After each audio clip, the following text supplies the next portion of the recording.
వాడు మహాలక్ష్మికి విషం ఇచ్చాడ్రా. చావడానికి గంటన్నర పడుతుందని చెప్పాడు. చేతనైతే కనిపెట్టి కాపాడుకోమన్నాడ్రా.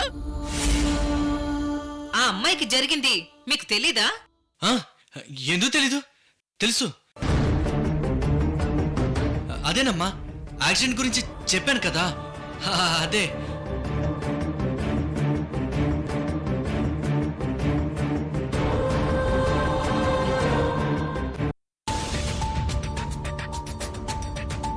ఆంటీ,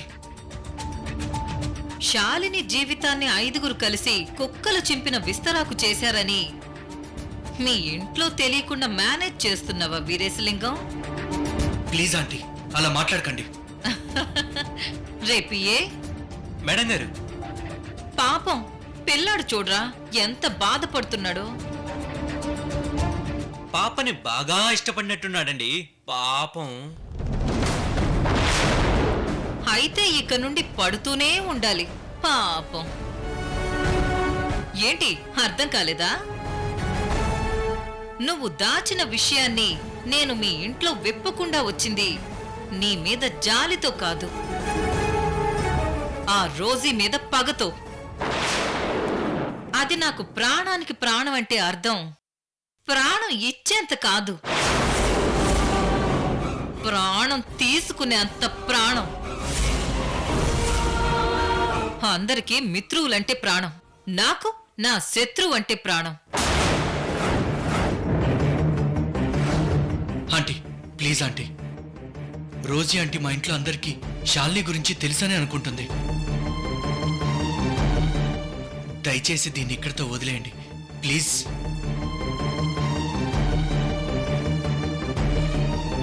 నా ప్రియమైన శత్రువుని గుండెను పిండి చంపే గుట్టు నీ వల్ల నాకు దొరికింది వీరేశలింగం.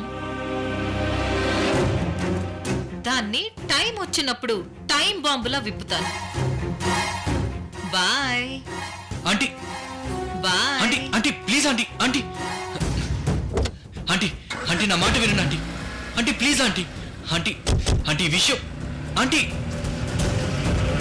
ఆంటీ ప్లీజ్ అలా చేయొద్దు.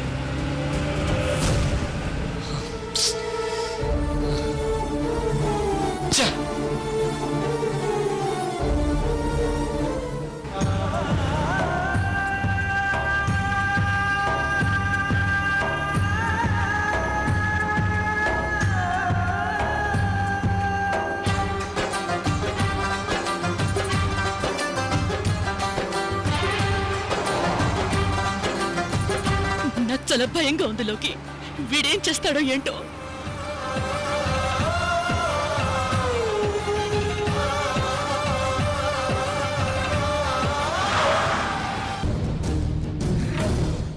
అక్కడే రే, ఇదేరా, ఇదే ఆ బిల్డింగ్. అమ్మా, వాడిచ్చిన క్లూను బట్టి ఈ ఏరియాని కనిపెట్టాం కానీ మహాలక్ష్మిని ఈ రోజంతా వెతికినా కనుక్కోలేమమ్మా. రే, అలా అంటే ఎలారా? మహాలక్ష్మిని కాపాడుకోవాలి. అనుమానం అనిపించేలా ఏదైనా బిల్డింగ్ ఉందేమో ఒకసారి వెతకండి. వెళ్ళండి గోవింద్, అటు వెళ్ళండి. అలాగే మేడం. రే,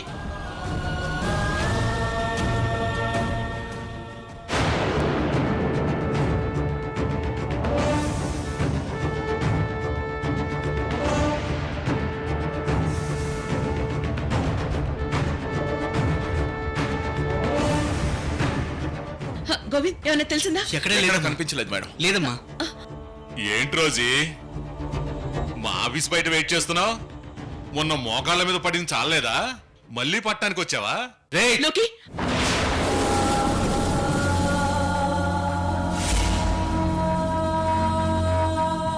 ఓ కాదా? మరేంటి కంగారు పడుతున్నావు? కొంపదీసి కాళ్ళ మీద పట్టడానికి ఇంకో పార్టీని వెతుక్కుంటున్నావా?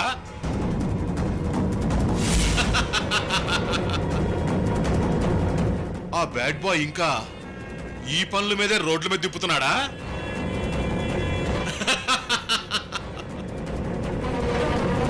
Time Rosie time. నిన్నటిదాకా మమ్మల్ని రోడ్ల మీద తిప్పావు, ఇవాళ నిన్ను రోడ్ల మీద తిప్పేవాడు వచ్చాడు.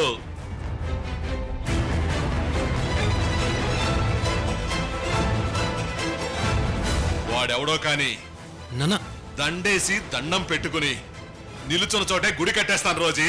రేయ్, నీకు భార్య పోయిన బుద్ధి రాలేదా? వీడిలా తయారయ్యా కూడా విర్రవీగుతున్నావా? వీగక పోసేయాలా? వెళ్ళరా. లే, లే. నీ ప్రతాపం మీ అమ్మ ప్రతాపం నా మీద, నా భార్య మీద, వీడి మీద కాదు, ఆ బ్యాడ్ బాయ్ మీద చూపించమను. మీ అమ్మ ఎంత పుడింగో వాణ్ణి కొట్టి చెప్పమను. ఏం చూసావురా? రేయ్, లోకి, వదలు, వదలురా. అమ్మా, వీడు చాలా ఓవర్ చేస్తున్నాడు. రేయ్, వీళ్ళతో మనకేంట్రా? మనకు గంటే టైం ఉందిరా. రండి వెళ్దాం, రండి రండి.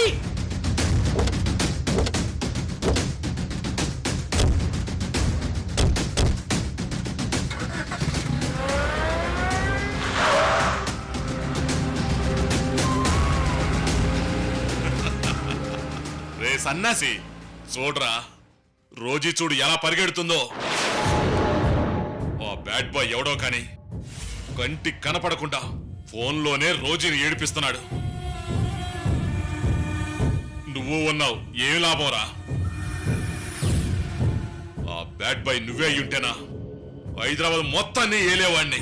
ఆవిడ చూపులకే కాళ్ళు వణికే మనకి ఆవిడ్ని ఏలేస్తాను అనడం అవసరమా? తప్పు నాన్న. శివుడు నోరిచ్చాడని నోటికొచ్చింది వాగితే తెగేది నీ తీగే. మళ్ళీ మొదలు పెట్టావరా? నువ్వు సన్యాసివి కదరా, సన్యాసివి. కొన్ని రోజులు ఆలయాలకో హిమాలయాలకో వెళ్ళరా. పో, వెళ్ళు. నాన్న రే, నువ్వు ఇంటికి వెళ్ళరా ప్లీజ్. నేను రాను, వెళ్ళు వెళ్ళు.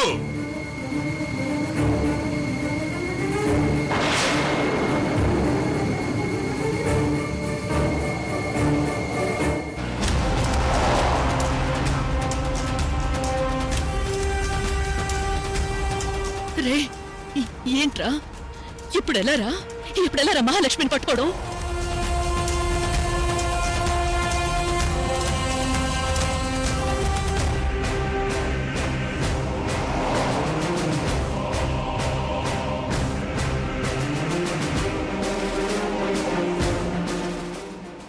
ఛ!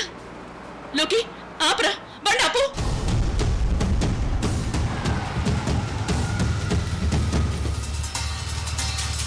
రే, చూడరా, వాడు 10 నిమిషాల క్రితమే సెకండ్లు పంపించాడు. మనం అనవసరంగా శ్రీనివాస్ దగ్గర టైం వేస్ట్ చేశాంరా. అయ్యో దేవుడా, చూడు.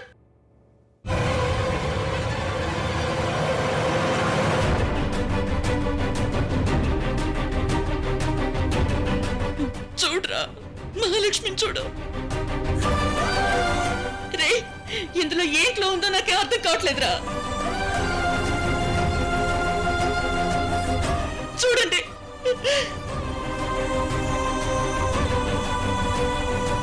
రే, చూసావా? ఇది పెద్ద బిల్డింగ్ రా. ఈ సిటీలో పాడుపడిన బిల్డింగ్స్ ఉంటాయి కదా, వాటిని చూడాలరా. ఎస్, వాడు నాతో వీడియో కాల్ చేసినప్పుడు ఆ ఇంటీరియర్స్ నేను చూశాను. అవి చాలా పెద్దగా, ఓల్డ్ గా కనిపించింది. సిటీలో ఎన్నో బిల్డింగ్స్ ఉన్నాయి మేడం, ఎన్నని మనం మాత్రం వెతుకుతాం.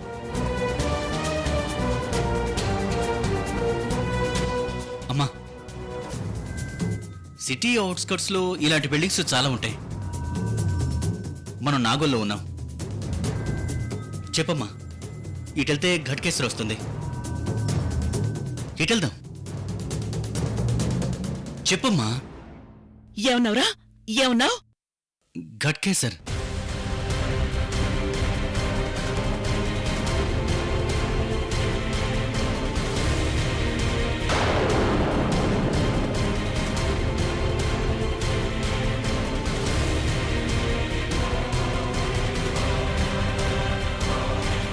రే, గట్కేసర్ రా, గట్కేసర్. ఎస్, మనం వెళ్ళాల్సింది గట్కేసర్ కెరా. ఓకే, ఇటు చూడు.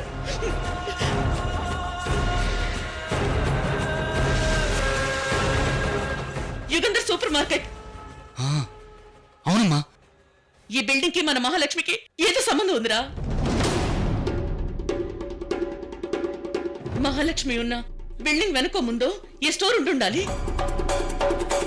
మహాలక్ష్మి ఫోటోలోనే క్లూ పెట్టి తెలివిగా పంపాడు. లోకి గట్కేసర్ ఎంట్రీ నుంచి ఎక్కడ బోర్డు కనిపిస్తే అక్కడ ఆపేసాయి. పదా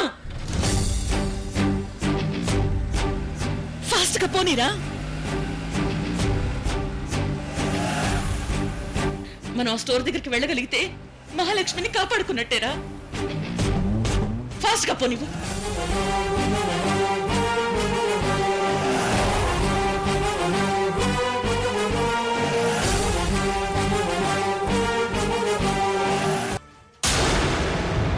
చలసాని గారు నమస్కారం అండి. నేను నారాయణ పంతుల్ని మాట్లాడుతున్నాను. నమస్కారం పంతులు గారు, చెప్పండి. పెళ్లి పనులు మొదలు పెట్టడానికి ముహూర్తం పెట్టమన్నారు కదండి.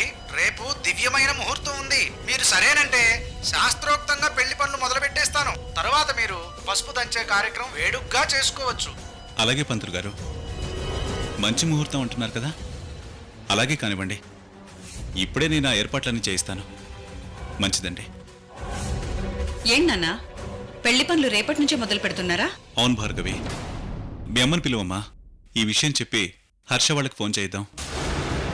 అమ్మ ఇంట్లో ఉంటే కదా నాన్న పిలవడానికి. ఇంట్లో లేదా? అదేంటమ్మా, ఇందాకేగా లోపలికెళ్ళింది. అవును, మనకు కనిపించి లోపలికెళ్ళింది, మనకు కనిపించకుండా బయటికెళ్ళిపోయింది. ఎక్కడికెళ్ళింది? ఎప్పుడెక్కడికి వెళ్తుందో ఎక్కడుంటుందో ఆవిడికే తెలీదు. మనకెలా తెలుస్తుంది? గ్రాండ్పా, అమ్మకు ఫోన్ చేసి చూడండి. ఆవిడ లిఫ్ట్ చేసి మాట్లాడితే ఎక్కడుందో ఏంటో తెలుస్తుంది కదా.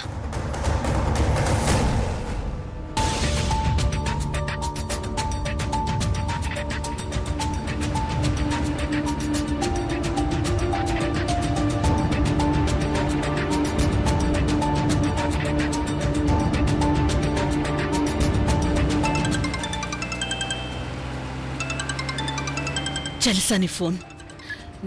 హలో, రోజీ, ఎక్కడికెళ్ళావు? అది నాకే తెలీదు, మీకెలా చెప్పను?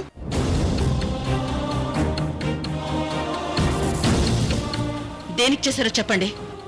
అదే పంతులు గారు ఫోన్ చేశారు. పెళ్లి పనులు ప్రారంభించడానికి పసుపు దంచే వేడుకకి రేపు మంచి ముహూర్తం ఉందని నీకు చెప్తామని అడిగితే ఇంట్లో లేవన్నారు. నాకు చెప్పాల్సిన అవసరం ఏముందండి? మీరు ఫాలో అవుతున్నారు కదా. పనులు నేను ఫాలో అవుతున్నాను సరే, కానీ పద్ధతి ప్రకారం హర్ష వాళ్ళ పేరెంట్స్కి నువ్వు ఒకసారి ఫోన్ చేసి చెప్తే బాగుంటుంది కదా. ఎవరు చెప్తే ఏముందండి? మీరు ఫోన్ చేసి చెప్పండి. ఆ ఏర్పాట్లు మీరే చూసుకోండి. ఫంక్షన్కి బయట వాళ్ళు ఎవరిని పిలవాల్సిన పని లేదు. మన రెండు కుటుంబాల మధ్య జరిగేలా చూడండి. అది కాదు రోజీ, ఇవన్నీ నీతో ఒకసారి డిస్కస్ చేసి చేస్తే బాగుంటుందని అడుగుతున్నాను. డిస్కషన్ ఏం వద్దండి. ఈ పెళ్లికి సంబంధించి మీరే డెసిషన్ తీసుకోండి. నేను అర్జెంట్ పని మీద వెళ్తున్నాను. మిగతా విషయాలు ఏమైనా ఉంటే ఇంటికి వచ్చాక మాట్లాడతాను.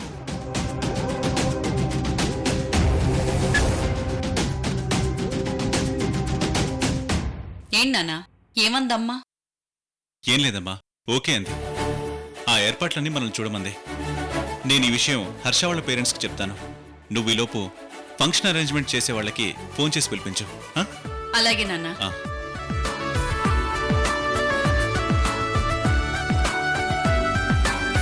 ఫోన్ తీసుకురా అశ్విని. అలాగే అమ్మా.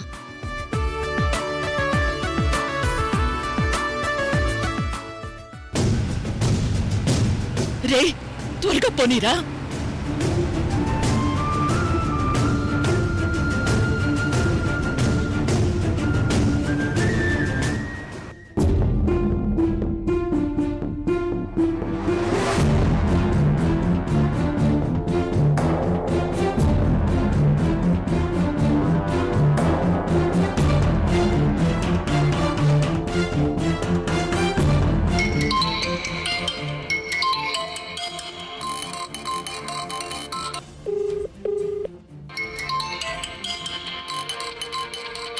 చలసాని గారు ఫోన్ చేస్తున్నారు.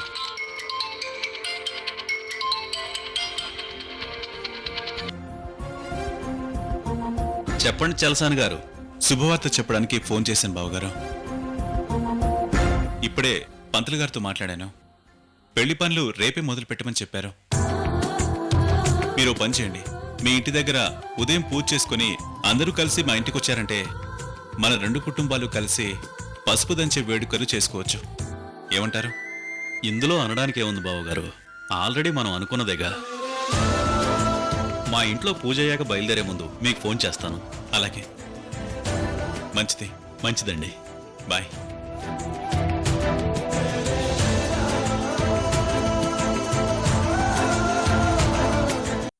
రే శివ, నాన్న. రేపు మన హర్ష పెళ్లి పనులు మొదలవుతున్నాయి. నువ్వు వెళ్ళి అందరికి చెప్పి పెట్టు. మనం రోజీ గారింటికి వెళ్ళాలి. అలాగే నాన్న.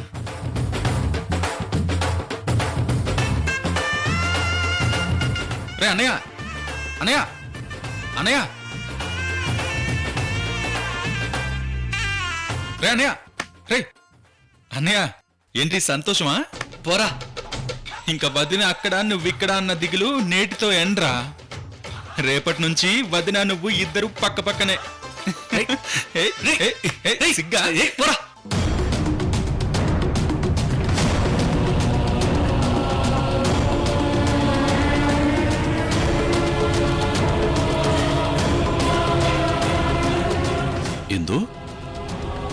ఇందు, ఏంటి ఆలోచిస్తున్నావు? వియ్యాల వారి వింత చేష్టల గురించి, బియ్యంకురాలి కొత్త పద్ధతుల గురించి, వాళ్ళ ఒంటెత్తు పోకడల గురించి. ఇప్పుడు ఏమైంది? ఇప్పుడేం కాలేదు, కానీ ముందు ముందు ఏమవుతుందోనని కంగారుగా ఉంది. ఆ రోజీ కానీ వాళ్ళ ఫ్యామిలీ కానీ మగపెళ్లి వాళ్ళకి ఇవ్వాల్సిన మర్యాదల గురించి బొత్తిగా తెలియదనుకుంటానండి. కలిసి షాపింగ్కి వెళదామంటే వద్దని చెప్పి వాళ్ళింటి దగ్గరికి రమ్మని బలుపు చూపించుకున్నారు. ఇప్పుడు 2 కుటుంబాలు కలిసి పంతుల్ని పిలిపించి మంచి చెడ్డ మాట్లాడుకుని కలిసి తీసుకోవాల్సిన నిర్ణయాన్ని వాళ్ళే డిసైడ్ చేసేశారు. ఇంటి దగ్గర కూడా రాకుండా ఫోన్లోనే పోస్ట్ చేశారు.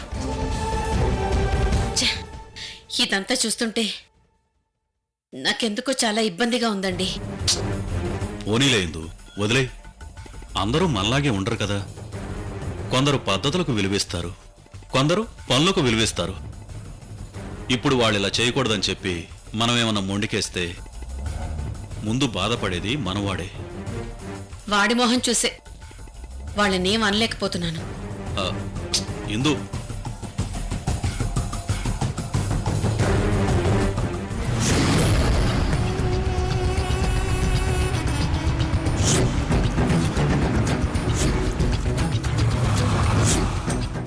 మహాలక్ష్మి, గోవింద్, ప్రతి అంగుళం చూడండి. ఎక్కడ స్టోర్ కనిపిస్తే అక్కడ ఆపాలి. త్వరగా పోనీరా. మర్చిపోకండి, యుగంధర్ సూపర్ మార్కెట్.